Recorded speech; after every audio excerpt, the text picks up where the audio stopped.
Prarambha Dahal. Let's begin with the main stories. Good morning, I'm Prarambha Dahal. Let's begin with the main stories. Commission for the Investigation of Abuse of Authority marks 33rd year of its establishment, continues to struggle in curbing cases of corruption with its investigation procedure facing criticisms.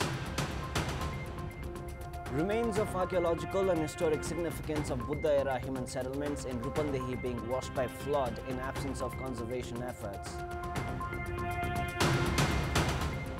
Mental ability and age of the United States presidential candidates takes center stage on campaign trail. Former President Donald Trump accuses President Joe Biden of lacking mental capacity to be the president. And Team Nepal secured an 8-wicket win over Bhutan at the ACC Women's Premier Cup to next play the Maldives on Tuesday.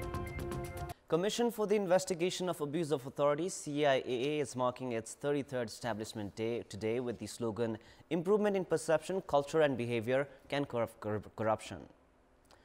Commission for the Investigation of Abuse of Authority was established with the objective of investigating the abuse of authority, power and corruption by people holding public office. The anti-graft body has been collecting complaints and grievances from its hotline number, by mail and several social media platforms. Since its inception, the Commission has been filing cases at courts in cases of corruption identified after conducting investigation. Until the mid of January, there were 22,127 cases at all 7 provincial offices and the central office of the anti-graft body. However, questions have been raised against the investigation procedures of the CIAA as verdicts are issued against the claims in more than 70% cases filed at the Supreme Court. In fact, the Special Court. Of the complaints filed in recent time, around 50% are related to local levels. After the local levels, most complaints are related to land and education. Significant archaeological remains have been washed into the Danav River because of floods in Nipanya near the Amahawa village in Lumbini Sanskritic municipality of Rupandehi. In absence of conservation efforts, historical remains providing evidence to the human settlement during Buddha's era are now facing crisis. Remains of archaeological and historical significance of Nipanya and Banjarahi, located at around 8 kilometers southeast of Buddha's birthplace Lumbini, are being washed towards India by floods. The Danav River has been changing its course for the past 23 years and has been damaging the local heritages. Excavations were carried out in Nipanya by Indian archaeologist Devala Mitra in 1962 and by another Indian archaeologist S.P. Dev in Banjarahi 2 years later. Study and research conducted by both archaeologists had found that the area had a history from 6th century BC to 7th century BC. Fragments of the northern black polished or NBP wares and grey wares are seen in abundance along the banks of the river. These fragments are adequate to prove the history of the area as well. Many of such remains of archaeological and historical significance have already been washed away, while those remaining are at the risk of water-induced disasters. Archaeologists are of the opinion that the remains could have been of the wares used by the pilgrims who visited the birthplace of Buddha.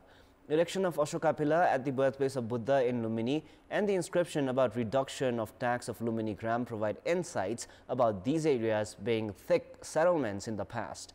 Rescue excavation was conducted for the first time this year by digging a 3-meter 20 centimeter deep trench in Niania. Excavation has been conducted by ensuring least possible damages as the land being eroded by the river belongs to local residents. A ring of soil has been excavated from a section of the bank. The ring is 80 centimeters in diameter and is 15 centimeters long. Meanwhile, several NBP wares and grey wares along with 19 other kinds of rings have also been excavated. Mental issues have risen not only in Nepal but across the world in recent time. The issues of mental health in children and teenagers are more threatening. A study conducted in Nepal shows that more than 5% of teenage boys and girls are suffering from mental health problems. However, the government has yet to make required treatment and healthcare accessible, while the regulating entity, the Ministry of Health and Population, has remained indifferent towards the issue. According to the data of the National Mental Health Survey 2020, 5.2% of individuals between the age of 13 and 17 suffer from mental health problems. A total of 5,888 teenagers from across the country had participated in survey. 4% of them had suicidal thoughts, while 7 out of 1,000 individuals had attempted suicide. According to doctors, 10 to 15% children suffer from various types of mental health problems. 50% of them suffer from such issues before the age of 14. According to psychiatrists, some of the symptoms are anger, resistance in going to school, mood swings, and irritation. If the problem is not detected early, the symptoms can escalate. Meanwhile, there are only a total of 5 child psychiatrists in the country, and all of them are based in the capital. Likewise, there is only one mental health hospital in the nation. Although there are mental health units in all the provincial hospitals, there is a lack of skilled health professionals. Meanwhile, the Ministry of Health has been disregarding the issue, saying that it cannot address the issue alone. According to data, the trends of suicide have consistently been on the rise, with around 20 individuals committing suicide on a daily basis. Doctors say that around 90% of those are due to mental health problems. In our Public Voice segment, we have asked the parents how aware they are regarding the mental health of their children. Let us now take a look at what they had to say.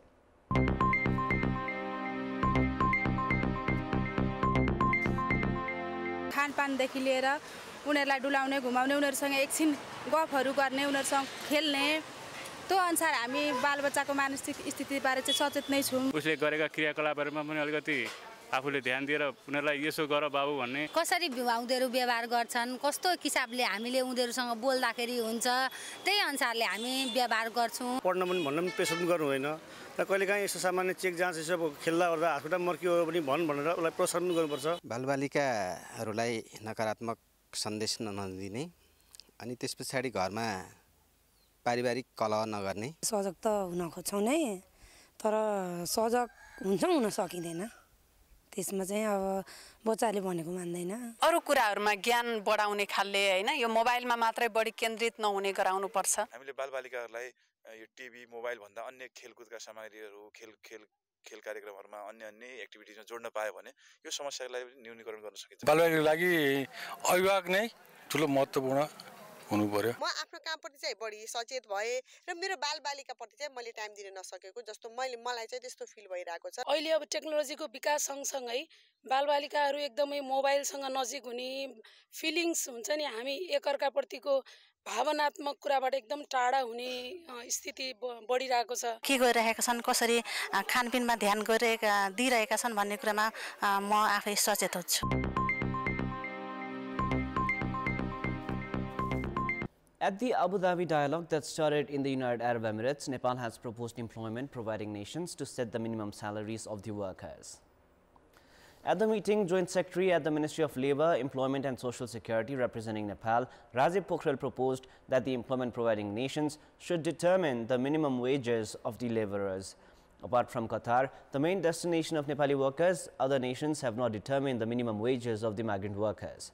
The minimum wage in Qatar has been set at 1,000 riyal. As minimum salaries have not been set in the United Arab Emirates, Saudi Arabia, Kuwait, Bahrain and Oman, the letter of agreement of the migrant workers have been amended. Speaking at the meeting, Joint Secretary Pokhrel stressed on the need for the employment providing countries to implement the same standard of agreement paper, guarantee social security, be fair during recruitment, provide professional health services at the workplace and ensure their safety. Joint Secretary Pokhrel informed that yesterday's meeting also set the agenda for today's ministerial level talks. Saying more than 20,000 Nepali nationals going for foreign employment are swindled on a daily basis and around 1,000 migrants die each year, experts have stressed that discussions should be held on the recruitment procedure and ensuring their safety. It is now time for our segment Public Pulse, where you text us with your opinion. Public Pulse. The question is, what should Nepali workers do to resolve the problems they have been facing in the country of employment? Options are A, strong labour agreement, B, guarantee of social security, and C, improve skill and capacity. Voting is on. Type NEWS, select your option A, B or C and send it to 34001 to share your opinion with us. And now before we wrap up, here's a look into the top stories one more time. Commission for the Investigation of Abuse of Authority marks 33rd year of its establishment, continues to struggle in curbing cases of corruption with its investigation procedure facing criticisms. Remains of archaeological and historic significance of Buddha-era human settlements in Rupandehi being washed by flood in absence of conservation efforts. Mental ability and age of the United States presidential candidates take center stage on campaign trail. Former President Donald Trump accuses President Joe Biden of lacking mental capacity to be president. And Team Nepal secure an 8-wicket win over Bhutan at the ACC Women's Premier Cup. to next play the Maldives on Tuesday.